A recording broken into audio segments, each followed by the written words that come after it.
कालचा दिवस भारतीय क्रिकेटच्या इतिहासात सोनेरी अक्षरांनी नोंदवला गेला. कारण भारतीय महिला क्रिकेट संघाने हरमनप्रीत कौर यांच्या नेतृत्वाखाली संपूर्ण स्पर्धेत दमदार कामगिरी करून पहिल्यांदाच वर्ल्ड कपवर देशाचं नाव कोरलं. डी.वाय. पाटील स्टेडियम नवी मुंबई येथे झालेल्या निर्णायक फायनलमध्ये भारताने साऊथ आफ्रिका वुमन्स क्रिकेट टीमला 52 धावांनी पराभूत करून इतिहास रचला. या सबंध सामन्यामध्ये हरमनप्रीत असेल, शफाली असेल, दीप्ती असेल आणि संघातील सर्वच खेळाडूंनी अतिशय चांगली कामगिरी केली. भारतीय क्रिकेटमध्ये सचिन तेंडुलकर, राहुल द्रविड, सौरव गांगुली यांची नावे ऐकली की आपल्या डोळ्यासमोर महान खेळाडू उभे राहतात. पण याच काळात एक असा खेळाडू होता ज्याने सर्व विक्रम मोडले तरीही त्याला भारतीय संघात एकही सामना खेळण्याची संधी मिळाली नाही. तो म्हणजे अमोल मुजुमदार. 19 सप्टेंबर 1974 ला त्याचा जन्म मुंबईत झाला. त्याला बालपणापासूनच क्रिकेटची आवड होती. रमाकांत आचरेकर यांच्या मार्गदर्शनाखाली शिवाजी पार्क जिमखाना येथे त्याचा सराव सुरू झाला. होय, हा तोच क्लब जिथे सचिन आणि विनोद कांबळी यांनी आपला प्रवास सुरू केला होता. 1993 साली अमोलने रणजी ट्रॉफीमध्ये पदार्पण केलं आणि काय सुरुवात केली माहित आहे? पहिल्याच सामन्यामध्ये 260 धावा, त्याही नाबाद. तो विक्रम आजही भारतीय रणजी इतिहासातील सर्वोत्तम पदार्पणापैकी एक मानला जातो. मुंबई संघाचा तो अनेक वर्ष कर्णधार होता आणि एकूण 171 प्रथम श्रेणी सामने खेळून त्यानं तब्बल 11,167 धावा केल्या, ज्यामध्ये 25 शतकं, 60 अर्धशतकं यांचा समावेश होता.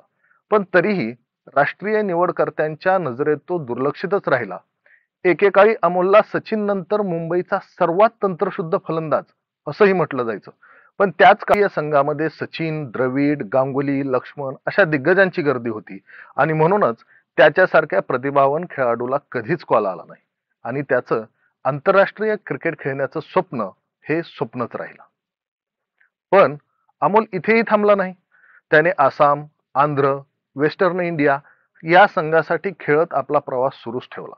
2014 मध्ये त्याने क्रिकेटमधून निवृत्ती घेतली, पण बॅट सोडली नाही. तीच बॅट आता तो प्रशिक्षकाच्या रूपामध्ये वापरत आहे.